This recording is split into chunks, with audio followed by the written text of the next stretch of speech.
Another guest. Normally we don't have this opportunity, but this time we have. And I think it's a privilege purely because, not just because of the fact that this person here has a position in government. He has 3 positions in government. He is the Home Office Minister, he is the Regions Minister, and he also has a portfolio in the Ministry of Finance as well. And I think after the interest that is shown here, perhaps he'll go back with perhaps an interest in DFID as well, and perhaps take that forward. I think at the moment, as far as I'm concerned, the more support that we can get for DFID, and particularly for the country plan in Pakistan, the better. And no better than, I think, Liam Gunn. Thank you very much. Thank you.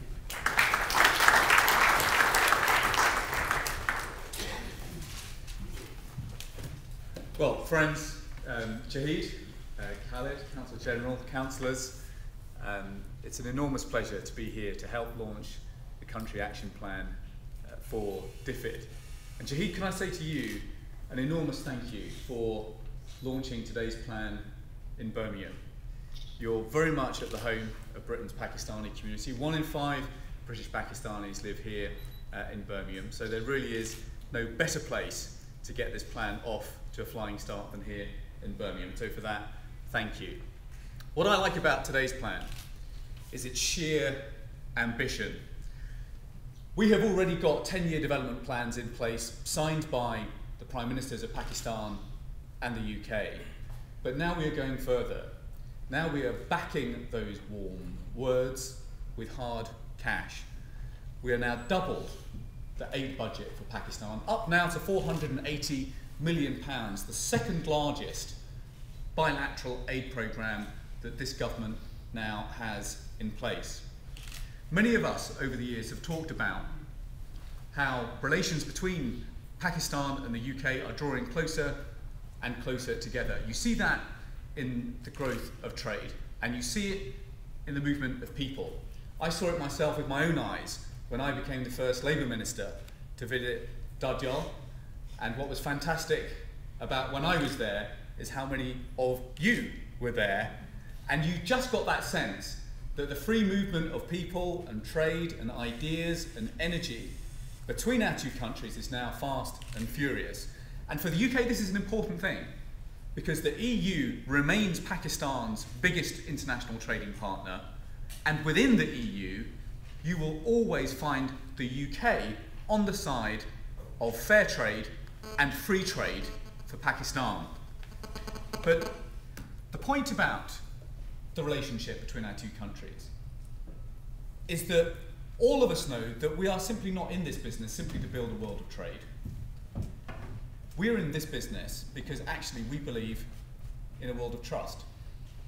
And that is why fulfilling our obligations, backing the development of Pakistan, is such an important objective for this government and for this community. Now, there are some big ambitions at the heart of today's proposals. The idea that we will get 5 million more kids into school, that is a big proposal. The idea that we'll get 500,000 young people backed with the technical skills that they need, that is a big proposal. The idea that we'll have 2.5 million fewer kids in Pakistan who are malnourished, that's a big proposal. The idea that 8 million people will be spared the curse of TB, that is a big proposal.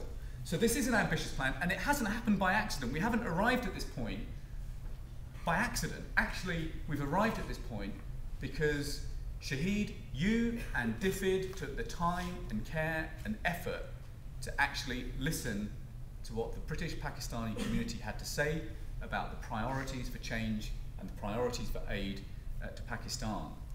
So this is an important day, this is an important plan. As we go forward, it is important that this conversation carries on. You will find strong views in this room today about how these aid plans should be shaped on the ground, how we turn ideas into action. You will hear strong views about the Dahan Goli Bridge in Kashmir, the kind of infrastructure which is vital if economic development in Pakistan and in Kashmir is to flourish in the years to come. But you will find in this room passion and purpose, the kind of passion and purpose that we saw come forward after the tragic earthquake. When I volunteered, and I think it was a voluntary thing, to run 13 miles in the Stratford Half Marathon to raise money for victims of the Kashmir earthquake, I wasn't short of backers and I wasn't short of donors. But there were many people who made a much bigger sacrifice than me, people who went out to help give care and attention and medical aid to those who were suffering. That's the kind of passion and purpose that we have here in this community. But over the years to come, against the backdrop of this plan, what you will see is energy and enthusiasm and expertise that could make a huge difference to how far this money goes and how many lives it changes. So that is why, although the consultations of the last year or two have been good, this must not be the end of a conversation. This must be merely its beginning. Shahid, I just wanted to say finally how appropriate it was that you were launching today's plan during Ramadan. The Prophet Muhammad says that the greatest richness is the richness of the soul. As a man of faith myself, someone who is trying to bring up his family in a spirit of faith, I know that actually that richness in part comes not just from thinking about those who are less fortunate than themselves, that idea that is central to the spirit of Ramadan. It is not just about thinking about those who are less fortunate than themselves, it is actually taking steps to do something about it. And that is why this plan is so important and why you will hear so much support for it from the British Pakistani community and I suspect the Pakistani community beyond. Thanks very much indeed.